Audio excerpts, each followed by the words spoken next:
Frank Show, what? The Frank Show, come on, the Frank Show, what? The Frank Show, come on, the Frank Show, what? The Frank Show, come on, Frank Show. It's time for the show.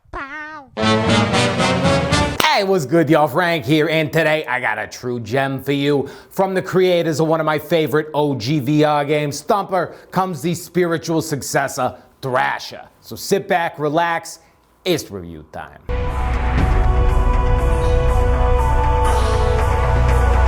I have played a lot of VR games, and while I have fun, very few really hit me with that damn, this is an amazing kind of feeling. Often when and if they do, it is extremely fleeting, and I feel that comes from the whole boat and pony show that happens before a launch. I get extremely hyped, I try as hard as I can to justify my time, and in the end, no matter how many times it keeps happening, I always come up with some excuse for why it's gotta get better.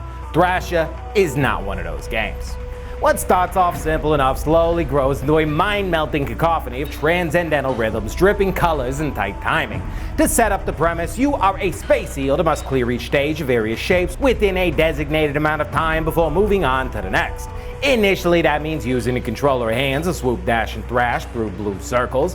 Eventually, these circles become surrounded by time-stealing shapes that must be avoided. This evolves into hurtling yourself through them, which then evolves even further into you spinning to create blast of energy to destroy them. The progression and addition of new mechanics is intuitively breadcrumbs, so you never feel overwhelmed by what is possible. They slowly introduce new concepts, iterate on those concepts, and once you fully grasp them, they move on to the next.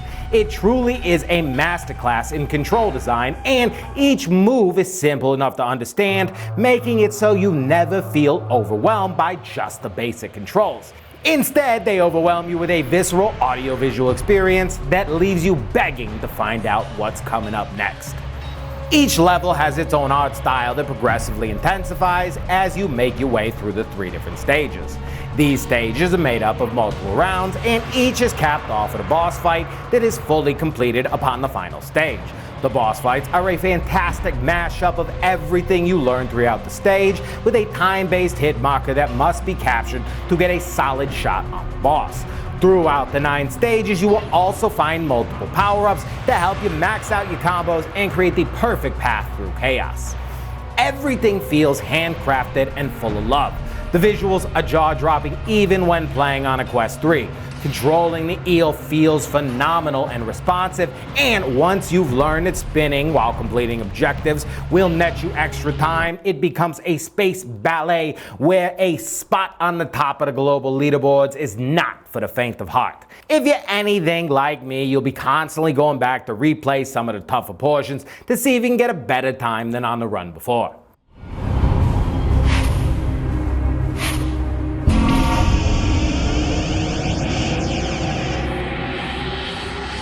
If you enjoy luxurious visuals, dripping spatial audio, heart-pounding gameplay, and high-quality haptics, then Thrasher should be a no-brainer. Now, it is available on most VR platforms, although not every single one is gonna offer hand tracking. So, what do you think? You're gonna grab it, you're gonna pass, or you're gonna wait until you can get it basically for free? Please let me know in the comments below. As always, thank you for coming through. You truly are the best, and I wouldn't be here without you. Keep killing it. Don't forget that you can only control yourself, and most importantly, freaking subscribe. I mean, come on. Nah. Smooches.